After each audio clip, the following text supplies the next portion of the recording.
Are there any animal lovers watching this video? Let me know down in the comments below. Honestly, for me, these days, it's almost as if I like animals more than people sometimes. And, pets are one thing, but wildlife is a totally different story. And a lot of people are raised without a respect for wildlife. And I understand because a lot of people don't really encounter wildlife. But here in the South, it's something that you grow with and learn from. It's something that you're introduced to usually at an early age. And, over time, you grow to respect how beautiful and how dangerous wildlife can be. Now, don't get me wrong, I'm no outdoorsman, I'm no zoologist, but like I said, I was raised in the South. And even though I was raised mainly in the city, and I'm more of an indoors doing hobbies type of guy, I was always outside as well as a kid. I had cousins that lived in the country that would go deer hunting, turkey hunting, bird shooting. Now, personally, I never partook in any of that. I would go hunting with them, but I wasn't shooting any deer, okay? I loved Bambi too much. Now, deer meat can be good.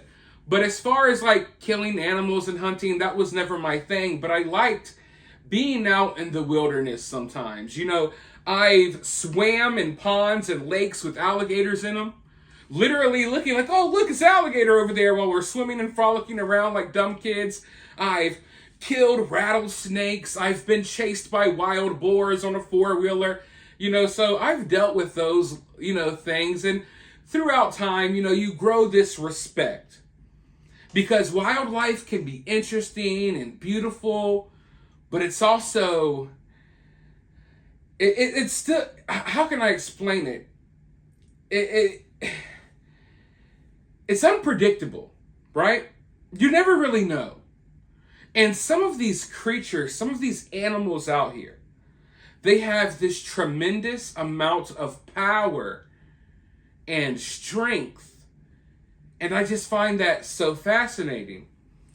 Now, when I was growing up, I would often watch Animal Planet and stuff like that. It wasn't necessarily my main interest. Animals were never my main interest, but, they were always cool and fascinating.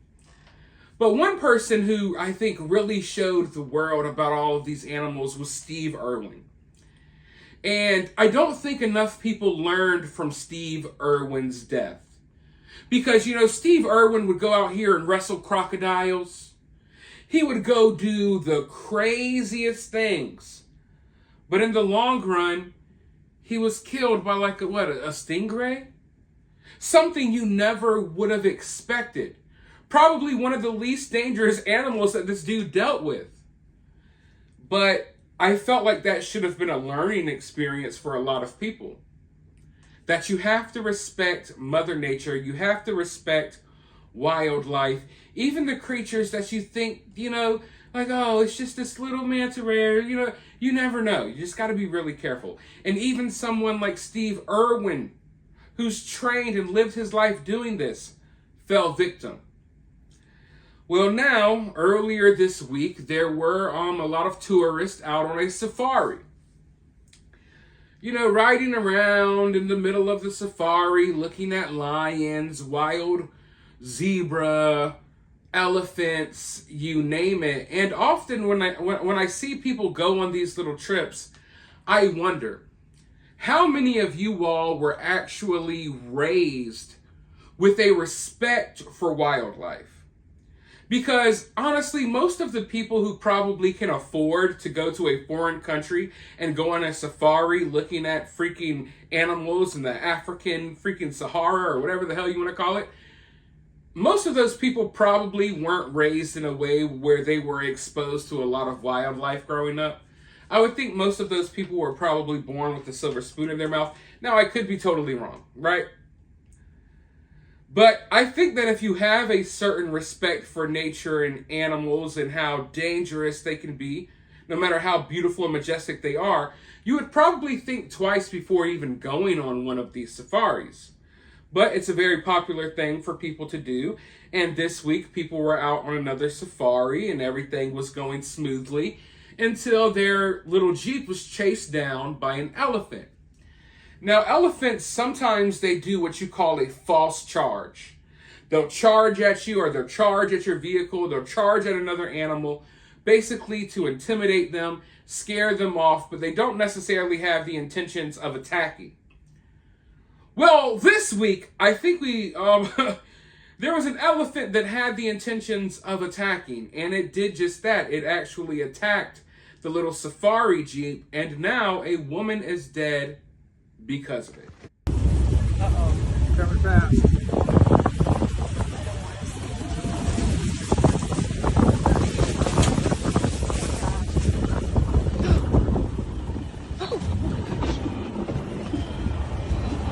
Hey, hey, hey, hey, hey, hey, hey, hey, hey, hey, hey, hey, hey, hey.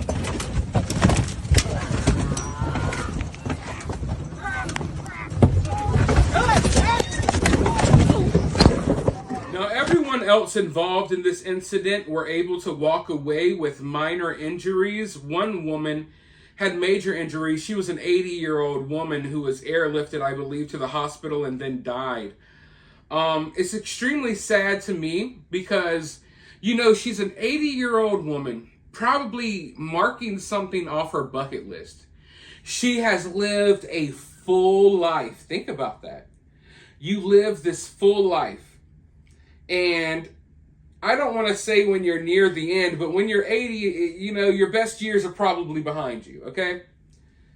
So you're coming to the close, right? The curtains are closing on your life. You're 80-something years old.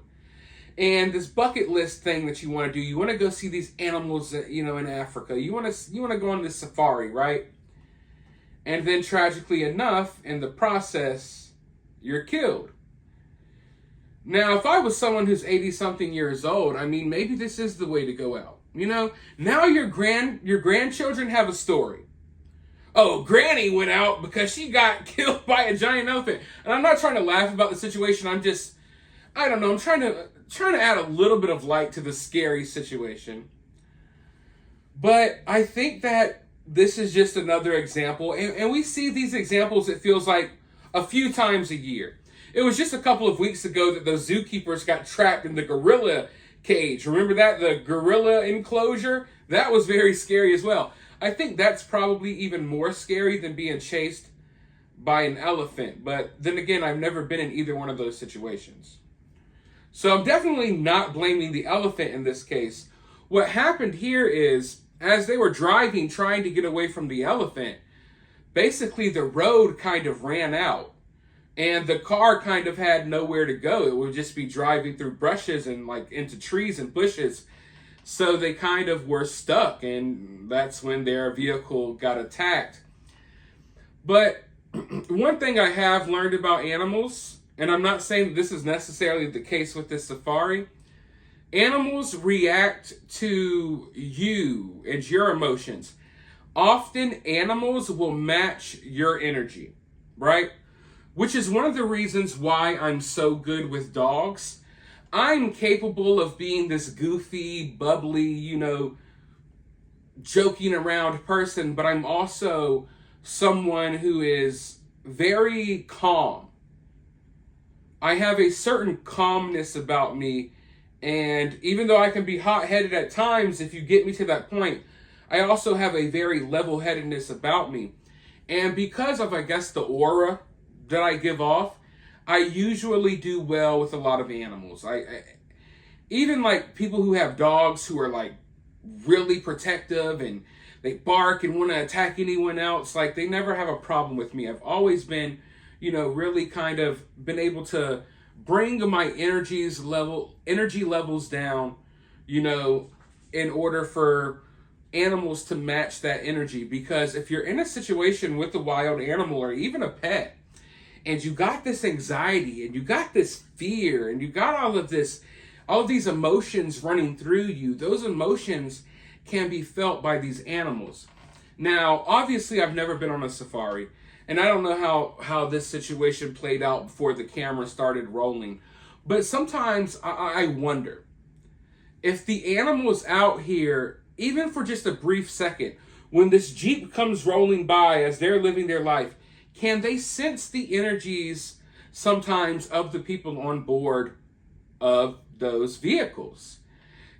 Maybe could you sometimes, you sense this cool, calming energy coming from people and you don't react as an animal? Or sometimes maybe there's a straight douchebag and you feel the evil energies flowing through his body and you just charge the car. You know what I mean? So I wonder if these animals out there are able to briefly pick up on the energy and the emotions that the people are putting out there who are on these little trips.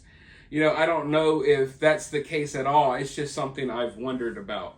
But as far as the situation goes, it's a tragic situation.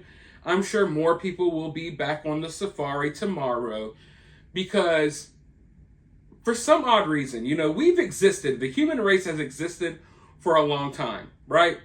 But for some odd reason, people still have not learned this respect. They have not learned to respect wildlife. And I think that's absolutely idiotic because even if you don't learn from your own experiences, and listen, this is something I will preach to everyone. We all as human beings, we make mistakes and we learn from our mistakes. But you need to learn how to learn from other people's mistakes as well, right? So you don't make those same mistakes. So even if you're someone that wasn't raised around animals, even if you're someone that was raised in a sheltered city life and you never even hardly saw trees or anything like that, you should have been able to learn from other situations and other incidents and how that you should show a certain level of respect to these powerful animals that can honestly end your life at a moment's notice. But with that being said, let me know your thoughts about all of this down in the comments below. While you're down there, if you would like to donate to the channel, you could do so via CashApp or Super Thanks, or you can help the channel for free by liking, subscribing, and sharing the video. But with that being said, I'll talk to you all very soon in the next one.